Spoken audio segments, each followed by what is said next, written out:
नमस्कार साथियों, कैसे हैं आप सब।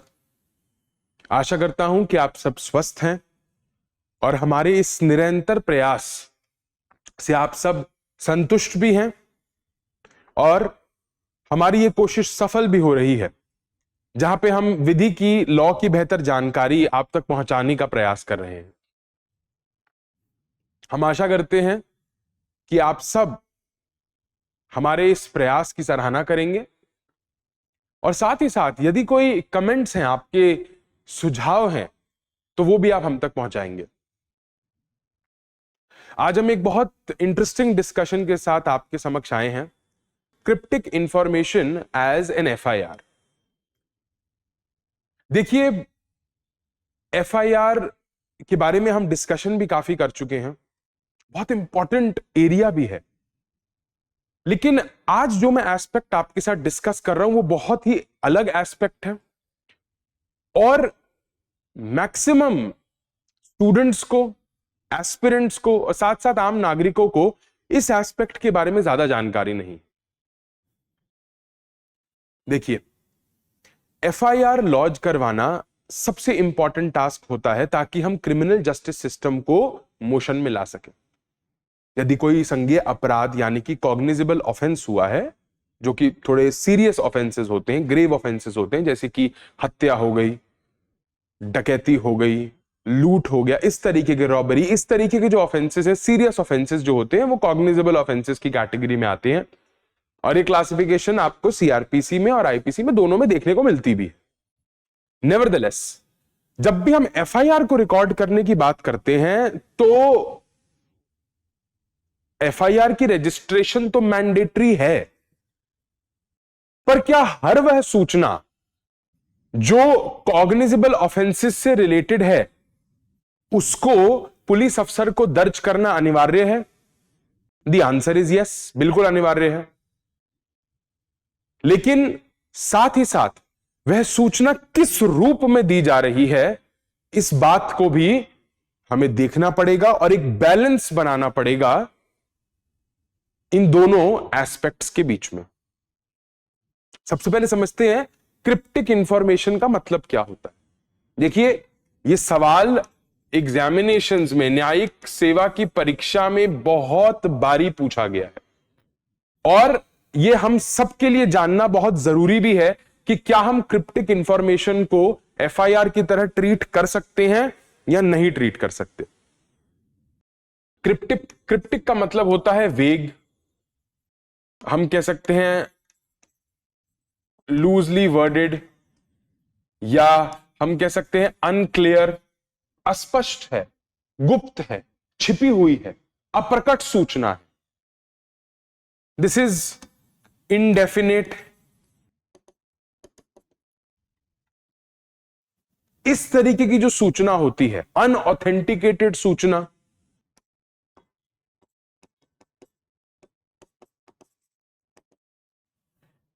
इस तरीके की जितनी भी सूचनाएं होती हैं उनको हम क्रिप्टिक इंफॉर्मेशन की कैटेगरी में लेकर आते हैं। उदाहरण के तौर पर समझ लीजिए, एक आम दिन चल रहा है पुलिस स्टेशन के अंदर। छोटा बाबू अपनी कुर्सी पे बैठे हैं और रोजनामचा, जिसको डेली डायरी भी कहा जाता है, उस रोजनामचे के अंदर वह कुछ अपना जो दिन का कार्य है, कोई आया है, कोई इंफॉर्मेशन कुछ दे रहा है, कुछ दर्ज कर रहे हैं उसमें डिटेल्स। उनके पीछे एक खिड़की लगी हुई है, छोटा बाबू की कुर्सी के पीछे खिड़की लगी हुई है। थोड़ी देर के बाद उस खिड़की के अंदर से पत्थर में लिपटी हुई एक चिट्ठी उनके सामने आती है। किसी ने पुलिस स्टेशन की दीवार के बाहर से उस खिड़की के थ्रू पत्थर में लपेट के एक चिट्ठी भेजी और वो चिट्ठी उनकी मेज पर आकर गिरी। जब वो चिट्ठी उनकी मेज पर आकर गिरी, उन्होंने उस पत्थर को हटाया, चिट्ठी खोली तो उसके अंदर देखा कि इंफॉर्मेशन दी हुई है कि इस तरीके से किसी महिला का अग्रण्य रूप से बलात्कार हुआ है। Unfortunate offence of rape has been committed on a woman. बहुत ही सीरियस ऑफेंस है ऑफ कोर्स, और इस जगह पे उस महिला का रेप हुआ है। क्या इसको एफआईआर मान लेना सही होगा, हां या ना? सिर्फ इतना लिखा है कि एक महिला है, उनका रेप हुआ है, इस जगह पे जाकर आप पता कर सकते हैं कि किस महिला का रेप हुआ है, वो महिला कहां पर है। इस तरीके की एक चिट्ठी सामने आ गई। आपको नहीं लगता ये बहुत वेग है, बहुत लूजली वर्डेड है, बहुत वेग है, बहुत लूजली वर्डेड है?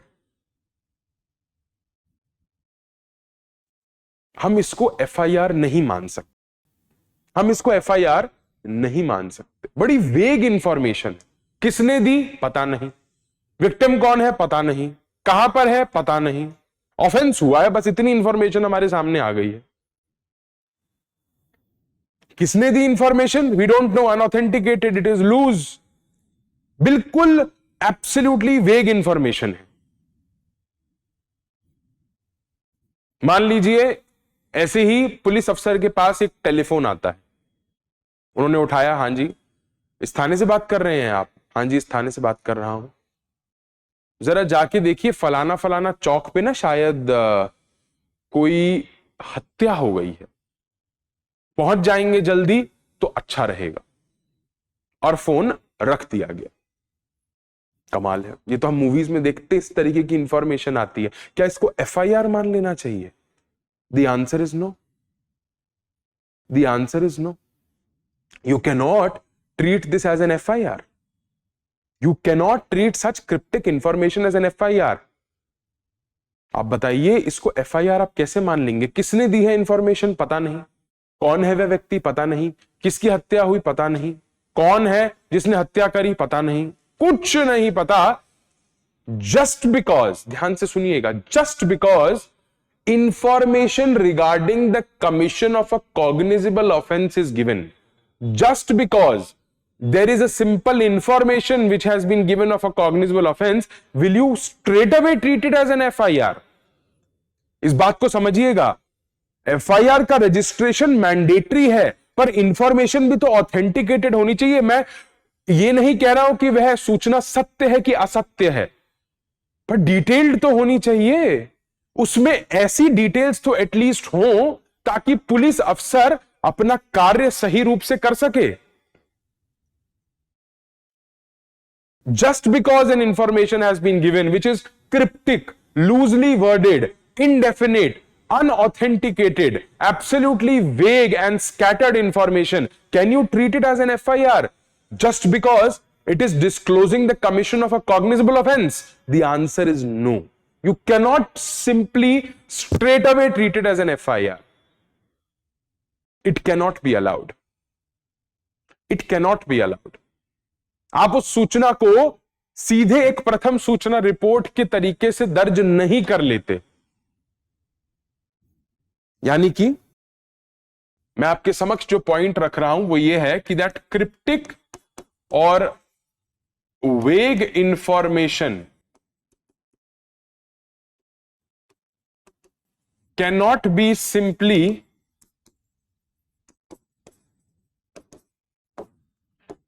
treated as an FIR.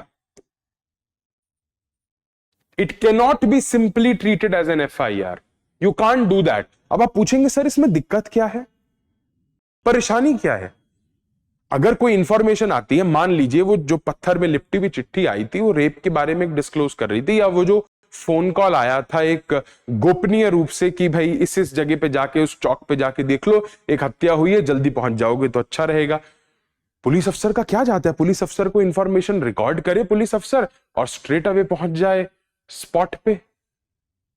भाई कॉग्निजेबल ऑफेंस तो हुआ, बाकी उसमें डिटेल्स बाद में ऐड होती रहेंगी, बाकी उसमें डिटेल्स ऐड होती रहेंगी। मान लीजिए हम इसी एग्जाम्पल पे आगे बढ़ते हैं। मान लीजिए सम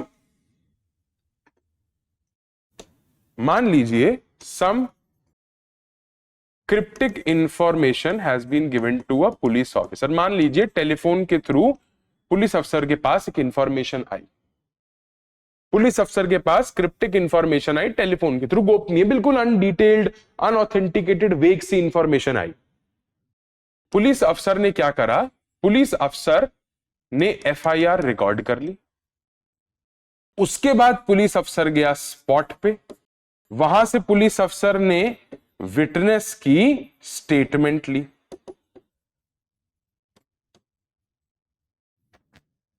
वहां से पुलिस अफसर ने विटनेस की स्टेटमेंट ली। अब सबसे बड़ी समस्या ये आ जाएगी कि ये जो एफआईआर रिकॉर्ड करी थी, ध्यान से सुनिएगा, ये जो एफआईआर रिकॉर्ड करी थी ये तो है वेग, नो डिटेल्स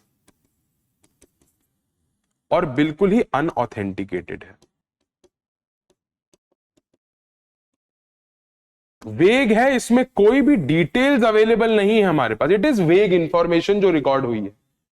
और जो विटनेस की स्टेटमेंट थी ऑफ कोर्स वो डिटेल्ड स्टेटमेंट है, उसमें बहुत सारे रेलिवेंट फैक्ट्स और इंफॉर्मेशन हमें मिल जाते हैं।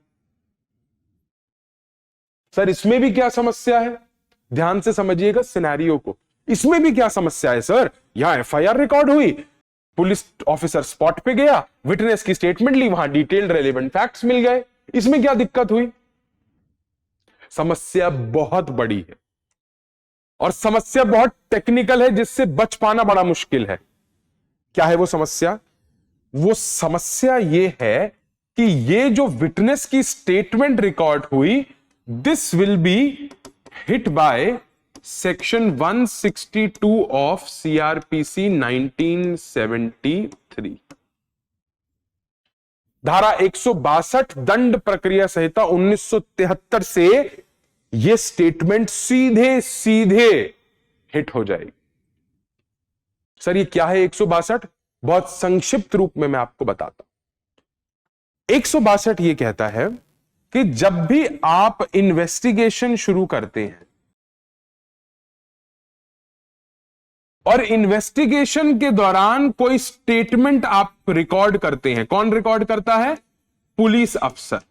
इन्वेस्टिगेशन के दौरान अगर कोई स्टेटमेंट रिकॉर्ड करता है पुलिस अफसर, उस स्टेटमेंट को आप कोरॉबरेशन के लिए यूज नहीं कर सकते। यानी कि जो सरकारी वकील महोदय होंगे या पुलिस अफसर होंगे, ट्रायल के टाइम पे कोर्ट के अंदर अपने गवाह को और अपने सबूतों को सपोर्ट करने के लिए उस स्टेटमेंट का इस्तेमाल नहीं करा जा सकता। इस पर्टिकुलर स्टेटमेंट का इस्तेमाल नहीं करा जा सकता। This will be hit by section 162 and you cannot use it for corroboration. आप कोरॉबरेशन के लिए नहीं यूज कर सकते। प्रोसिक्यूशन ऑफ कोर्स प्रोसिक्यूशन ही कोरॉबरेशन के लिए यूज करेंगे, अक्यूज्ड क्यों यूज करेंगे? बिकॉज जो विटनेस है जिन्होंने स्टेटमेंट दी है पुलिस अफसर को, वो प्रोसिक्यूशन की तरफ से है, स्टेट की तरफ से है, सरकार की तरफ से है। तो अक्यूज थोड़ी ना अपनी उस जो स्टेटमेंट जो विटनेस ने दी है, अक्यूज थोड़ी ना उस स्टेटमेंट को कोरॉबरेट या सपोर्ट करवाएंगे, बिल्कुल नहीं। वो तो ऑफ कोर्स उस स्टेटमेंट से विपरीत बात करेंगे। पर प्रोसिक्यूशन जो है उस स्टेटमेंट की कोरॉबरेशन नहीं करवा सकता। जो प्रोसिक्यूशन है उस स्टेटमेंट की कोरॉबरेशन नहीं करवा सकते। ये सेक्शन 162 में कहा गया है। ऐसा क्यों कहा गया है? उसका कारण बहुत सिंपल है। मान लीजिए पुलिस अफसर विटनेस से स्टेटमेंट रिकॉर्ड करवा रहे हैं, पुलिस अफसर ही विटनेस से स्टेटमेंट रिकॉर्ड करवाए, पुलिस अफसर is of course on the side of the prosecution. Police अफसर ही विटनेस से स्टेटमेंट रिकॉर्ड करवाए, वह स्टेटमेंट रिकॉर्ड में जाएगी, 173 में जो पुलिस रिपोर्ट सबमिट होगी उसमें भी वह सारे डॉक्यूमेंट्स जाएंगे। उसके बाद कोर्ट में भी प्रोसिक्यूशन के जो वकील साहब हैं, जो सरकारी वकील साहब हैं, उन विटनेस को कोर्ट में बुलाएंगे। मतलब अपनी ही साइड की स्टेटमेंट आप खुद रिकॉर्ड करेंगे। हो सकता है आपने कुछ ऐसा ही रिकॉर्ड करा हो जो कि आपके ही फेवर में जा रहा हो। अपनी ही साइड की स्टेटमेंट आप खुद रिकॉर्ड कर रहे हैं और अपने ही उस व्यक्ति को गवाह के रूप में कोर्ट में बुलाकर उसी स्टेटमेंट को सपोर्ट या कोरॉबरेट करवा रहे हैं। आपका ही गवाह, आप ही ने स्टेटमेंट रिकॉर्ड करी, आप ही गवाह के रूप में कोर्ट में बुलाएंगे और उस समय आप ही उस स्टेटमेंट को अपने सबूतों के साथ कोरॉबरेट या सपोर्ट करवाएंगे। ये कैसे अलाउ कर दिया जा सकता है? This seems very illogical. This is very illogical. You cannot do this. आप ये बिल्कुल नहीं कर सकते। और यही 162 हमें बताता है। Section 162 talks about this only. हाँ, सब्सिक्वेंट फैक्ट्स की डिस्कवरी, डाइंग डिक्लेरेशन, इस तरीके की एक्सेप्शंस हैं, but those are very different things altogether. You cannot do this. This cannot be allowed. This cannot be allowed. अब sir वापस आते हैं क्रिप्टिक इंफॉर्मेशन पे, तो समस्या कहां आएगी? यहां पे एफआईआर तो रिकॉर्ड हो गई, एफआईआर रिकॉर्ड हो गई मतलब इन्वेस्टिगेशन स्टार्ट हो चुकी है। अब जब इन्वेस्टिगेशन स्टार्ट हुई तो आप स्पॉट पर गए, वहां से आपने विटनेस की स्टेटमेंट ली। अब ये जो स्टेटमेंट है it will be hit by section 162, और इस स्टेटमेंट की जो डिटेल्ड है जिसमें बहुत रेलिवेंट फैक्ट्स मिलेंगे। ये तो जो एफआईआर थी ये तो वेग थी, उस चिट्ठी में, पत्थर में लिपटी हुई चिट्ठी में जो लिखा था आपने वो यूज कर लिया और आपने एफआईआर रिकॉर्ड कर लिया, आप स्पॉट पे चले गए। अब जो ये विटनेस की स्टेटमेंट है जिसमें मैक्सिमम डिटेल्स हैं, ऑफेंडर का नाम है, अक्यूज्ड जो है उसका नाम है, उसके साथ जो अकम्पलिस थे उनका नाम है, मान लीजिए हत्या हुई थी तो मर्डर वेपन है, या आपको क्लोथ्स का कलर पता चला, उस महिला के क्लोथ्स का कलर क्या था, जगह कौन सी थी, विटनेस कौन से थे, कहां कैमरा था, किसने देखा, सारी डिटेल्स तो उस विटनेस की स्टेटमेंट में है। This will be hit bye 162। इसकी रेलेवेंस क्या बची? Because it is now a statement which is recorded by the police officer in the process of investigation. Because investigation तो यहां से स्टार्ट हो चुकी है क्योंकि आपने उस क्रिप्टिक इंफॉर्मेशन को एफआईआर समझ के रिकॉर्ड कर लिया था और इन्वेस्टिगेशन शुरू कर दी थी। यह समस्या जब आप क्रिप्टिक लूज वेग इंफॉर्मेशन को एफआईआर के रूप में दर्ज कर लेते हैं, यह समस्या आती है। करना क्या चाहिए या होता क्या है, अब इस पे आते हैं। जब भी कोई ऐसी क्रिप्टिक इंफॉर्मेशन पुलिस अफसर को मिलती है तो पुलिस अफसर को उसको रोजनामचा, जिसको हम डेली डायरी भी कहते हैं, उस डेली डायरी में उस स्टेटमेंट को रिकॉर्ड कर लेना चाहिए। उसके बाद स्पॉट पे जाना चाहिए। जब स्पॉट पे गए वहां पे विटनेस से स्टेटमेंट लेनी चाहिए और उस स्टेटमेंट की एफआईआर नंबर चढ़ा के एफआईआर डायरी में उस स्टेटमेंट को एज एन एफआईआर रिकॉर्ड करना चाहिए। जब आप यहां पर एफआईआर रिकॉर्ड करेंगे तो ये विटनेस की स्टेटमेंट जो है ये डिटेल्ड हो जाएगी। आपको शुरुआत मिल गई क्रिप्टिक इंफॉर्मेशन से, आपने ऑफेंस की जगह पे पहुंचे, वहां पर देखा क्या क्या हुआ है, डेली डायरी में रिकॉर्ड कर कर गए आप पुलिस स्टेशन से, वहां पर आपने देखा क्या हुआ है, विटनेस को पकड़ा, विटनेस से स्टेटमेंट ली, and that is now treated as an FIR. This is what generally happens, because otherwise the statement will be hit by section 162. Otherwise the statement will be hit by section 162. What will you do then? उस statement की utility value तो खत्म हो गई, उस statement की utility और value तो खत्म हो गई। What will you do then? That will become a difficult situation. That will become a difficult situation. You see, there was a case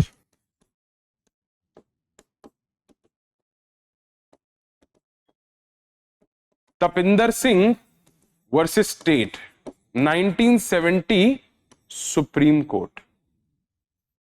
Tapinder Singh versus the State, 1970 Supreme Court. You see, if there is a telephonic message which is given to the officer in charge of a police station, ध्यान से सुनिएगा इस बात।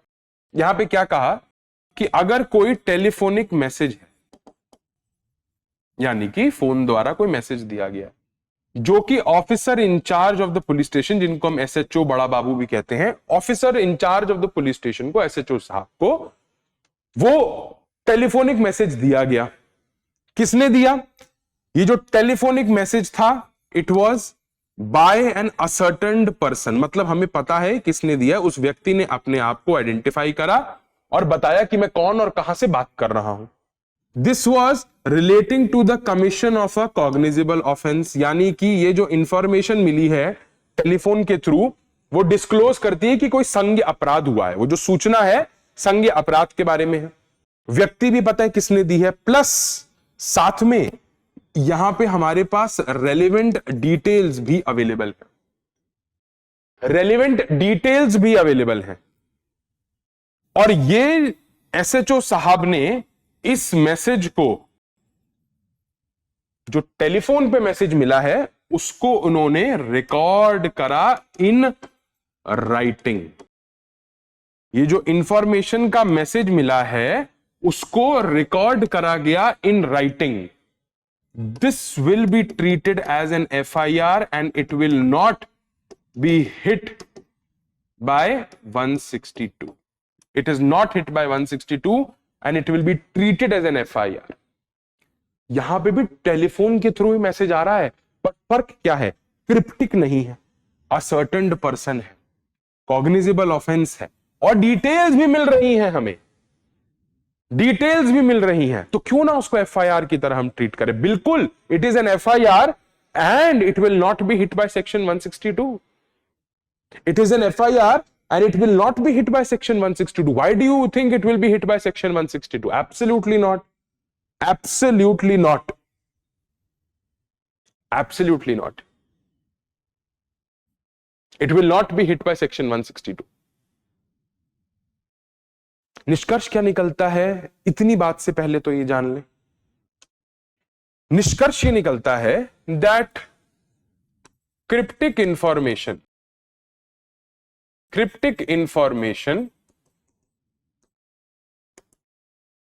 which is vague and lacks authentication and details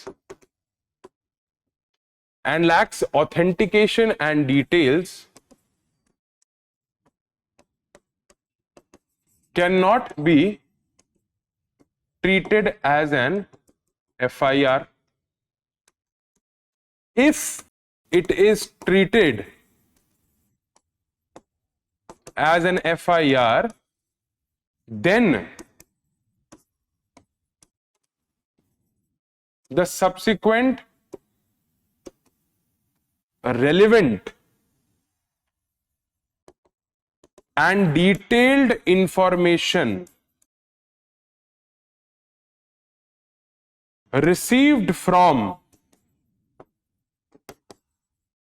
the witnesses will be directly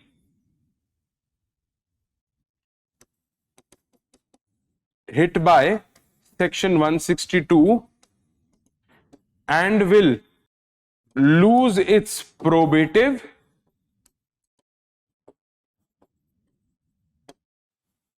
and evidentiary value. It will lose its probative and evidentiary value. Cryptic information which is vague and lacks authentication and details cannot be treated as an FIR. If it is treated as an FIR, then the subsequent relevant and detailed information received from the witnesses will be directly hit by 162 and will lose its probative and evidentiary value. It will lose its probative and evidentiary value. Moreover, if such telephonic or information through telegram or other indirect means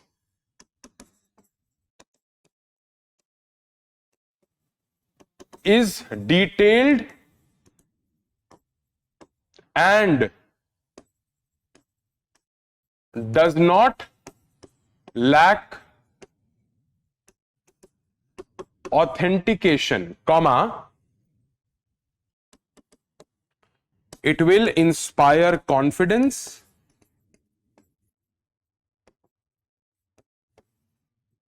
and can be recorded as an FIR.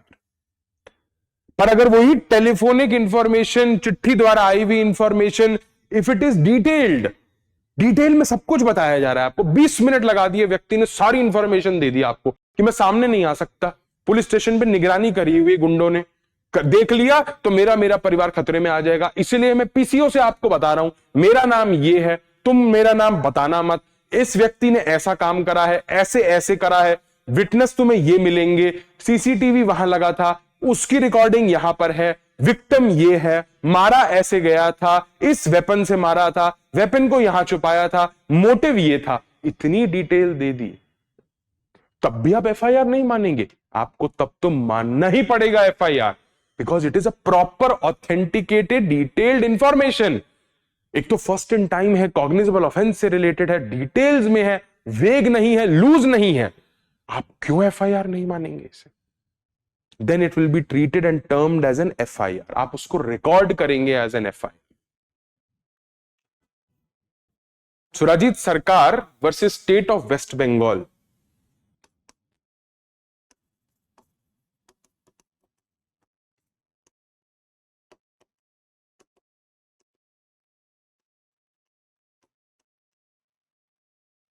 To 2013 supreme court, वहां पे supreme court ने कहा था कि यदि ये आप cases अपने जब आंसर्स लिखेंगे उसमें जरूर कोट कर सकते हैं, जो भी अगर कोई वेग है या क्रिप्टिक इंफॉर्मेशन है, आप ऐसी किसी भी इंफॉर्मेशन को एफआईआर नहीं मानेंगे, otherwise it will be hit bye 162 and it will lose its significance. It will lose its significance. You cannot simply treat it as an FIR. You cannot simply treat it as an FIR. That cannot be allowed. Same thing was held in TT Anthony versus the state of Kerala.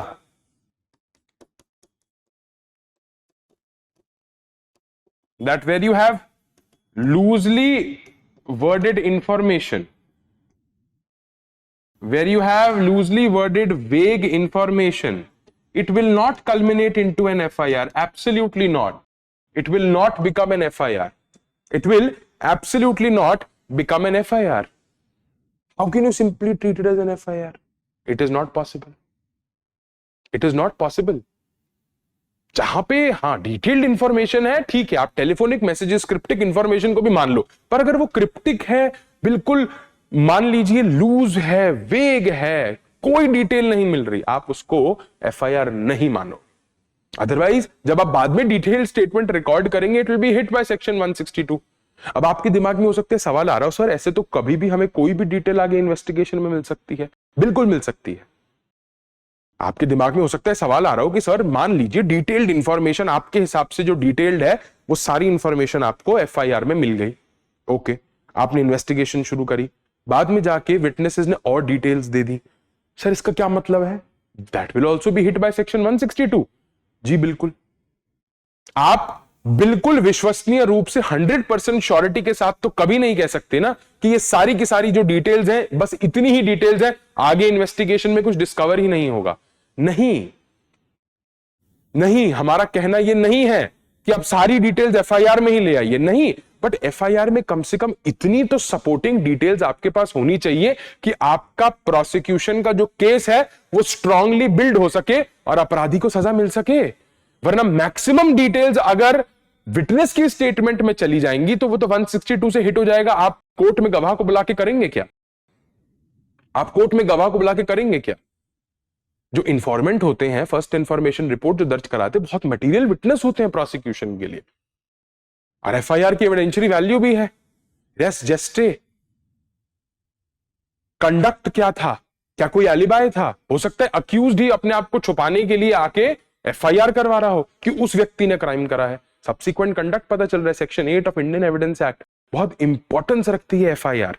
ये नहीं कह रहे सारी details उसमें ले आइए, but at least इतनी तो डिटेल्स हो कि आपका केस एक स्ट्रांग होल्डिंग पर हो। बाकी जो आगे डिटेल्स आती जाएंगी, ऑफ कोर्स चार्जशीट में लगा दीजिएगा, मैजिस्ट्रेट साहब देखेंगे उसे, मैजिस्ट्रेट साहब तो कंसिडर करेंगे ही। You can not use it for corroboration by the witness, no, but of course magistrate साहब देखेंगे उस इंफॉर्मेशन को जो आपने रिकॉर्ड करी है विटनेस की statement.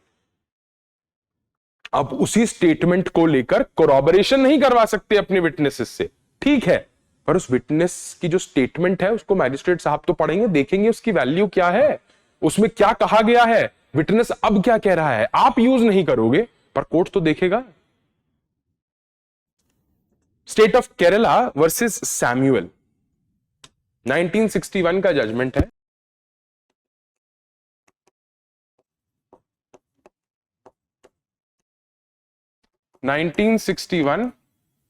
Kerala high court, criminal law journal 505-508। ये साइटेशंस अगर आपको ना याद रहे, सिर्फ केस का नाम याद रहे, मोर देन सफिशिएंट। अगर आप प्रैक्टिस करके केस का ईयर याद कर सकते हैं और कोर्ट जैसे कि 1961 और केरला हाई कोर्ट, बहुत अच्छा रहेगा। नहीं तो प्लीज घबराइएगा नहीं कि हमें केस का नाम याद नहीं रहता। That's not at all relevant. अगर केस का नाम भी आप भूल जाएं तो भी आप अपने आंसर के अंदर उसको एज एन एग्जाम्पल या व्हाट वाज हेल्ड, जो लॉजिकल कॉन्सेप्ट है, वो लिख सकते हैं। हाँ, लेकिन मैं इस बात से बिल्कुल इनकार नहीं करूंगा कि अगर केस का नाम याद रहता है और आप लिखते हैं तो उससे मार्क्स बेटर मिलते हैं एग्जामिनेशन में। That is true, very true. पर ठीक है, केस का नाम याद हो जाए बहुत अच्छी बात है, नहीं होता तो घबराने की जरूरत नहीं है। साइटेशन तो बिल्कुल भी नहीं आपने याद करने की कोशिश करनी, क्रिमिनल लॉ जर्नल 505, 508, आपको ये सब याद करने की जरूरत नहीं है। केस का नाम बेहतर है हो जाए, बहुत अच्छी बात है, घबराने की जरूरत नहीं है। ईयर हो जाए और भी अच्छी बात है, नहीं तो केस का नाम सफिशिएंट रहता है। वो भी ना हो तो कॉन्सेप्ट लिखाइए। अब इस केस में कोर्ट ने क्या कहा था? इस केस में कोर्ट ने कहा था कि आप किसी भी अनऑथेंटिकेटेड इंफॉर्मेशन को, बहुत इंपॉर्टेंट जजमेंट है ये, किसी भी अनऑथेंटिकेटेड इंफॉर्मेशन को जो कि वेग है, आप उसको एफआईआर नहीं मान सकते। It cannot be treated as an FIR. Otherwise, what did the court say? The court said that for every practical joker, जो भी इस तरीके की मजाक करना चाहते हैं, वो सिर्फ एक फोन कॉल से या एक लेटर को स्क्रिबल करके, लेटर को लिखकर कुछ भी अपने मन में आए, वो क्रिमिनल जस्टिस सिस्टम को, they can bring the criminal justice system into motion. FIR launch करवा देंगे भाई वो। Any practical joker, any cranky person who wants to just simply scribble a letter and just send it to you as a joke, आपको तंग करने के लिए, किसी और को तंग करने के लिए जस्ट इंफॉर्मेशन लिखी और आपको भेज दिया। आप ऐसी लूज, वेग, अनऑथेंटिकेटेड, क्रिप्टिक चीजों को एफआईआर मत मानिए। हाँ, ऑथेंटिकेटेड रूप से आपके समक्ष कोई व्यक्ति आया है और आके इंफॉर्मेशन रिकॉर्ड करना है, मैंडेटरी है आपके लिए, आपको एफआईआर दर्ज करनी ही पड़ेगी, आप बच नहीं सकते। ललिता कुमारी का जजमेंट है और हम इस पर चर्चा बहुत अच्छे से कर भी चुके हैं। मैंडेटरी है एफआईआर रजिस्टर करना, लेकिन अगर अनऑथेंटिकेटेड है, वेग है, लूज है, क्रिप्टिक है, गोपनीय, छुपी हुई, अप्रकट सूचना है, उसको आप एफआईआर मत मानिए। क्योंकि हर कोई व्यक्ति ऐसे तो एक लेटर स्क्रिबल करेगा और जाके इंफॉर्मेशन दे देगा, आप एफआईआर दर्ज करके आप भागते रहेंगे इधर से उधर। You cannot allow this to happen. You cannot at all allow this to happen. Not at all. This cannot be allowed. You will leave every police officer at the mercy of such practical jokers or cranky people who are just going to scribble a letter or do a cryptic phone call and set the criminal justice system into motion. No. No, cannot be allowed. This was held by the court in state of Kerala versus Samuel. आशा करता हूं कि आपको चर्चा अच्छी लगी, informative लगी।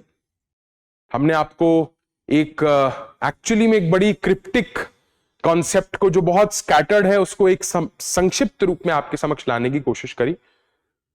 अगर आपको अच्छा लगा जरूर हमें बताइए और हमारे साथ बने रहिए ऐसे और इंटरेस्टिंग और इंफॉर्मेटिव सेशंस के लिए। Thank you so much.